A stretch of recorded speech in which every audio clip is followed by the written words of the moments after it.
Rich visual media is embedded in many aspects of modern life, and it is no different in modern conservation.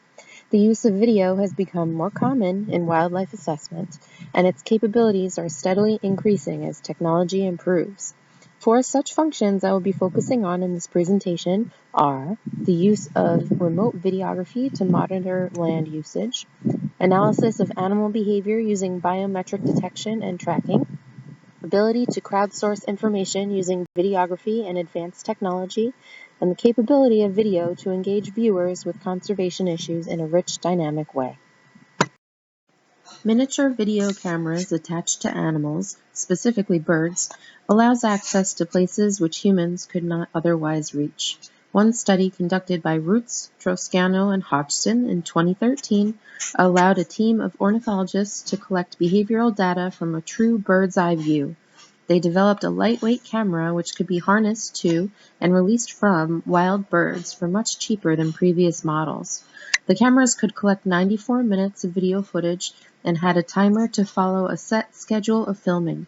Using these cameras, the scientists were able to collect foraging behavior, habitat use, and social interactions of wild birds. In 2006, Burghardt and Kalick, in partnership with the ICBR project of the 3C Research Program, sought to identify specific species, as well as analyze motion and behavior quickly using biometrics as a tool to browse through large amounts of video. Researchers developed algorithms to analyze gait to identify individual animals based on a system previously used in humans. This video is courtesy of iBug, the Intelligent Behavior Understanding Group, not affiliated with this study, but a good representation of the technology's capabilities as used with humans. The Citizen Science Project Wildlife at Home was coordinated in partnership by the Departments of Computer Science and Biology at the University of North Dakota. Wildlife at Home analyzed nesting video of 3 ecologically important avian species with the help of over 200 volunteers who remotely streamed video, provided observations, and reported the occurrences of various events within those videos. There were 2 separate interfaces used, one in which the volunteers watched short clips of video and looked for specific events, and the second which allowed for more detailed event information. Some of the challenges with such crowdsourcing included confusion between the nuances of specific event types. Additionally, they found that 38% of their users were not fluent in English, and therefore may have had difficulty either understanding the directions for recording behavior or how to properly use the system. Projects such as these improve the way that data is collected, but also increase their capacity through crowdsourcing.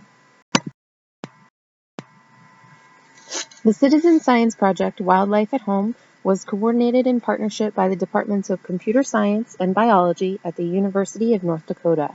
Wildlife at Home analyzed nesting video of 3 ecologically important avian species with the help of over 200 volunteers who remotely streamed video, provided observations, and reported the occurrences of various events within those videos.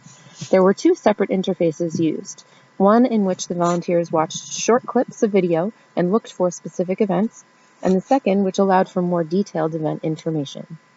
Some of the challenges with such crowdsourcing included confusion between the nuances of specific event types. Additionally, they found that 38% of their users were not fluent in English, and therefore may have had difficulty either understanding the directions for recording behavior or how to properly use the system. Projects such as these improve the way that data is collected, but also increase their capacity through crowdsourcing. YouTube is increasingly being used to gather data from tourists sharing their travel stories on the web. This is an excerpt from a video taken for the YouTube channel mysailingexperience.com. Screen captures from videos uploaded by unknowing citizen scientists can be used to document morphological characteristics, distribution, and animal behavior. Videos are often automatically geotagged by the user device. Additionally, data found through this method was compared with existing information for this region and found to be extremely accurate.